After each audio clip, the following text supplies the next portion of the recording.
আটানাও পুঁজি নাই ভাই, আমার দেহটাই পুঁজি। ছোটো ট্রেনেই বাপ একলা সংসার চালাতে পারতাম না, এখন যাই চালাইছে কষ্টে চালাক হালে চালাক এভাবেই চলিছে। যখন তাই জানেন হরি খেয়ার ঘাস বেচা শুরু করেছি তখন তাই মনে করেন যে একটু বাপ একটু আরাম পাইছে।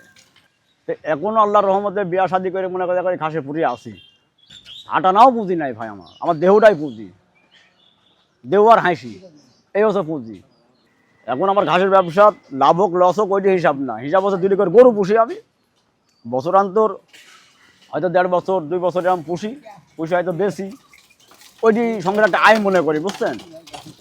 এই ঘাস আগে তো ভাই আমরা বুদাত করে কাটিনি, তখন ছোট, তখন কাটছি বস্তাত করে কাটি, তখন মাথাত করে টাইনি নিয়ে যায় বাজারে লিয়ে গেছি।